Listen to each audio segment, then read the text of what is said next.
Per i consumatori e gli utenti, gli ultimi 2 anni hanno rappresentato il passaggio da un'era alla successiva. Il Covid ha accelerato i processi che sarebbero avvenuti nei prossimi 10 o 20 anni, portando ogni consumatore a doversi rinnovare nell'approccio ai processi di acquisto. Naturalmente anche per chi possiede un'attività commerciale, piccola o grande che sia, necessita di nuovi supporti, sito e-commerce, per poter stare sul mercato.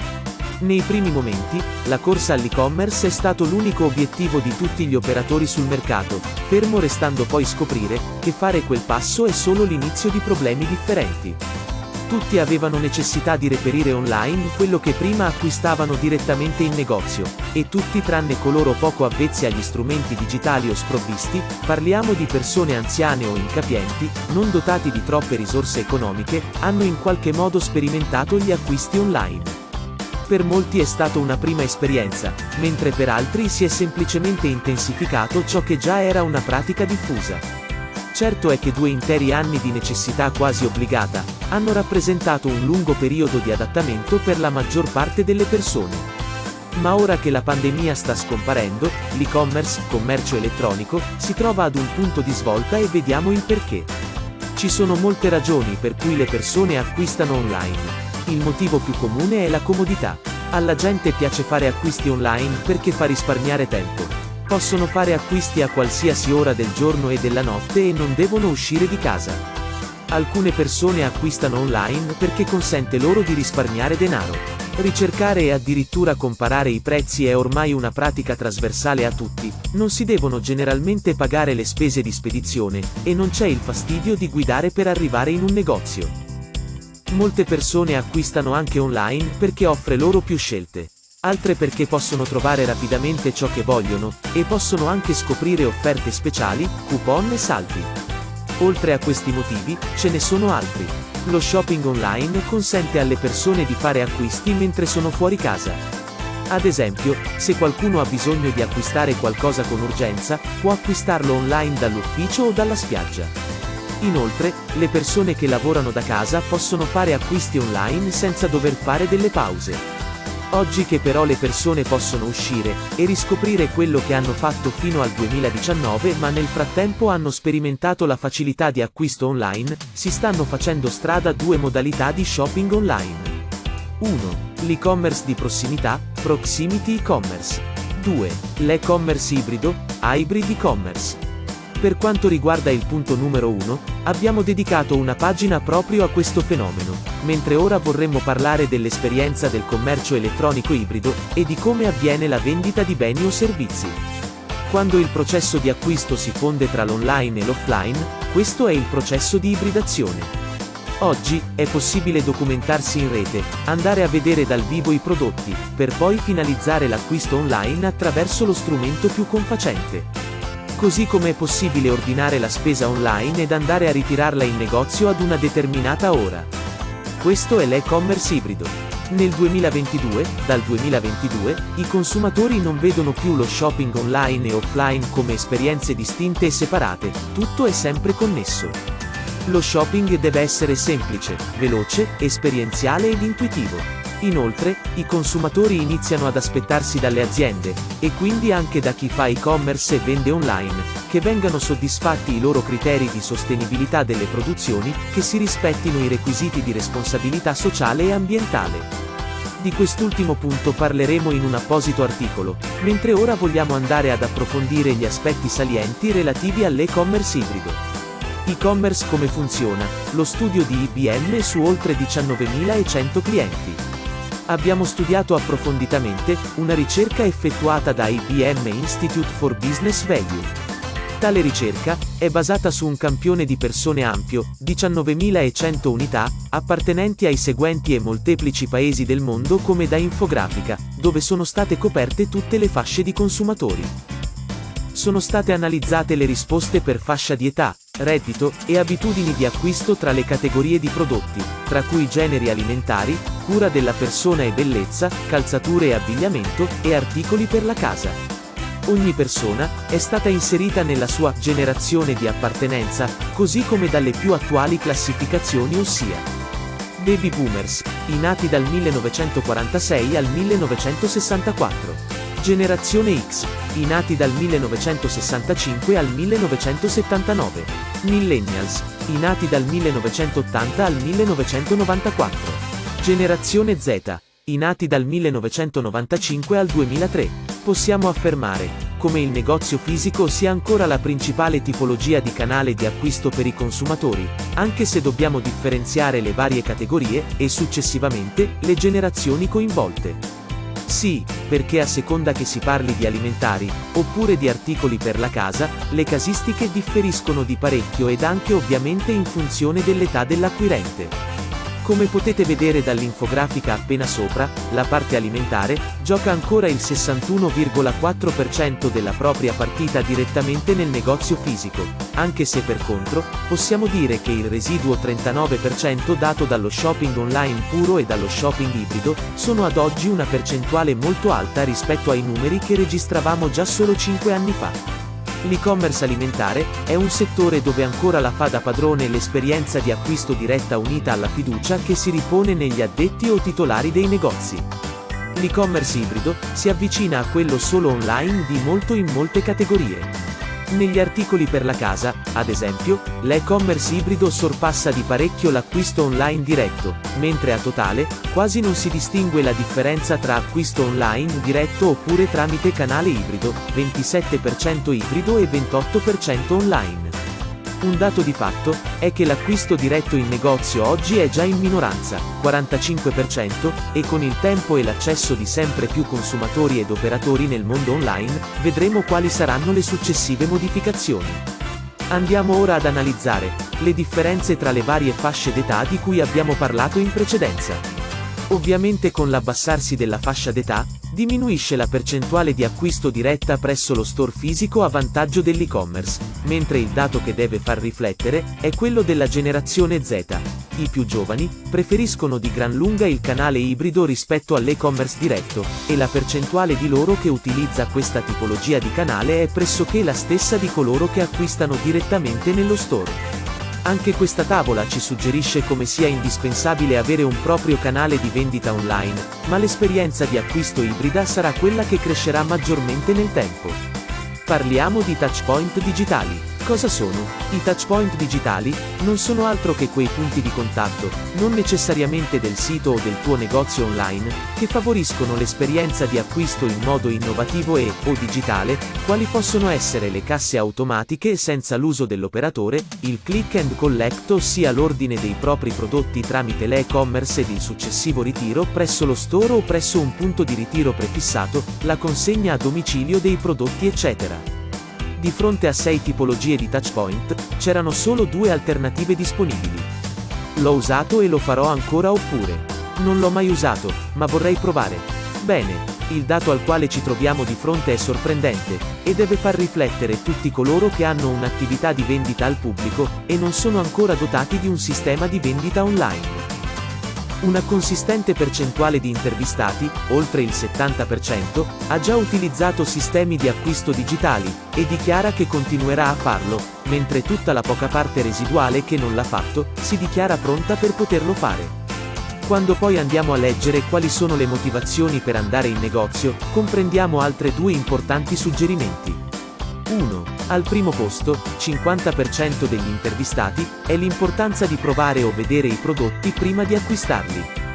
2. Al secondo posto, che possono essere scelti direttamente. Questo significa che vendere online con piattaforme e-commerce, ma avere a disposizione uno store integrato nella strategia, rappresenterà il più importante canale di acquisto insieme all'e-commerce di prossimità, in quanto i clienti hanno la volontà di vedere direttamente e dal vivo i prodotti prima di acquistarli. A parte quando facciamo acquisti di cui abbiamo già la nostra buona consapevolezza, quando abbiamo necessità di qualcosa, abbiamo anche spesso il bisogno di scoprire come e perché. Facciamo 3 esempi. 1. Ho necessità di uno strumento per misurare la pressione, ma non conosco i requisiti minimi che servono a soddisfare le mie esigenze. 2. Ho un dolore all'articolazione dovuto ad una caduta, ma non conosco il rimedio che posso trovare per lenirlo. 3. Ho necessità di un nuovo notebook, e voglio trovare la migliore soluzione di caratteristiche, prezzo sul mercato. In tutti e tre i casi sopra riportati, partirò sempre dall'acquisizione delle informazioni di base, di cui ho necessità per poter poi decidere come regolarmi nell'acquisto. Nel caso numero 1, dovendo capire i requisiti per il misuratore, andrò a cercare la varietà di funzioni oggi supportate e poi magari mi orienterò quando avrò deciso quali per me sono indispensabili. Ad esempio, per me è stato fondamentale che lo strumento misurasse anche la potenziale fibrillazione cardiaca, e quella funzione l'ho voluta a tutti i costi, ovviamente optando tra le scelte disponibili indipendentemente dal prezzo. Nel caso numero 2, devo prima comprendere se è un dolore articolare realmente oppure muscolare, e poi trovare il rimedio che magari suppongo sia più adatto. Mi hanno anche fatto capire bene la sintomatologia. Nel terzo esempio fatto, è molto più semplice. Ho chiare le caratteristiche di cui necessito, quindi vado mirato alla ricerca del prodotto tramite i tanto amati comparatori di prezzo. In tutti e tre i casi, ho messo in moto un percorso di acquisto composto da 5 fasi, come dalla prossima infografica. 1. Acquisizione informazioni sul prodotto o servizio. 2. Scelta del prodotto o servizio su cui puntare. 3. Ricerca attiva del prodotto o servizio. 4. Scelta del supporto per acquistare. 5. Acquisto. Come abbiamo visto in precedenza, le informazioni sono fondamentali prima di poter scegliere il prodotto o servizio. La scelta, punto numero 2, è un processo mentale, in quanto nel momento in cui abbiamo la consapevolezza di ciò di cui abbiamo bisogno, in alcuni casi di quello che vogliamo a tutti i costi, andiamo alla ricerca attiva del prodotto. Punto 3. Come acquisteremo? Questo è tutto da vedere. Magari ho trovato il notebook online, ma vado in uno store dove so che è disponibile, perché voglio toccarlo con mano per vedere se le immagini gli rendono realmente giustizia. Magari l'ho cercato su Idealo per trovare il miglior prezzo e l'ho trovato da €1, però vicino casa ho Media World e decido di andare a vederlo. Solo quando avrò deciso, passerò alla scelta del supporto, che in quel momento è secondario a meno che non ne abbia la necessità impellente. In questo momento giocano la partita diversi fattori come la logistica, le eventuali spese di consegna, i tempi stessi di consegna. Alla fine, sceglierò comunque il canale che in quel momento è per me di maggiore supporto, passo numero 4, ed infine completerò l'acquisto, passo numero 5. Come vedete, poter offrire un'esperienza di acquisto ibrida è fondamentale per fornire al vostro cliente o potenziale cliente quello che avete visto cercare. Ma ora, vediamo con attenzione dove le persone ricercano le loro informazioni. Secondo lo studio della IBM effettuato su 19.100 persone, ricordiamo che un campione attendibile è dato già da 5-10.000 persone, sono 7 gli strumenti che vengono utilizzati. 1. La prima fonte di informazione è ancora digitale ed è ancora il web con il 42%, e quando diciamo web sappiamo che la parte da padrone è di Google. 2. Poi troviamo il negozio fisico con il 38% delle preferenze, mentre sorpresa, fino ad un certo punto. Al terzo posto, troviamo i marketplace con il 33% che ormai sono diventati il punto di riferimento per la ricerca di alcune merceologie. Chi di voi va ancora su Google per cercare un prodotto per la casa quando oggi sai che Amazon li ha tutti? Ed i marketplace sono il primo problema di Google per quanto riguarda la concorrenza.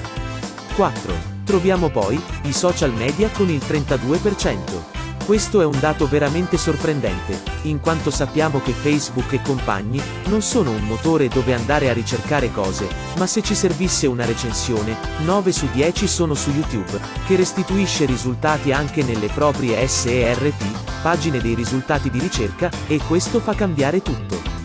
5. Amici e parenti sono ancora una referenza importante, ed infatti il 29% dei consensi è per loro.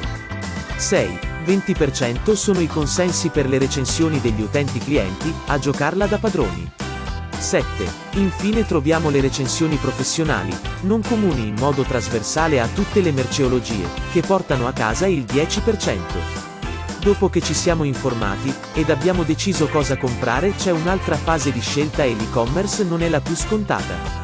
Come potrete notare dalla prossima infografica, dalla fase di ricerca-apprendimento, si passa all'acquisto, dopo aver passato in rassegna i vari canali disponibili, a meno che non ci sia una naturale propensione verso un determinato indirizzo. 1. Il 65% delle persone ha risposto il negozio fisico al primo posto, mentre al posto successivo troviamo 2. Con il 50% l'app di e-commerce mobile, per cui ora sappiamo che l'e-commerce tradizionale, che troviamo nella posizione successiva, è stato già surclassato dalla sua parente app mobile. 3. E-commerce tradizionale con il 42%. 4. L'acquisto tramite chiamata diretta con il 14%. 5. L'acquisto tramite attivazione di voice device, 11%, e qui potrebbe attivare sia l'e-commerce tradizionale, Google Shopping, o primo fra tutti il suo cugino Amazon. 6. Social media al sesto posto con il 10%. 7. TV interattive ed altre piattaforme 8%. 8. Chat 6%. Specifichiamo che ad ogni persona sono state chieste 3 risposte relativamente al percorso di acquisto dell'utente, pertanto, la somma di tutte le variabili è ovviamente superiore al 100%.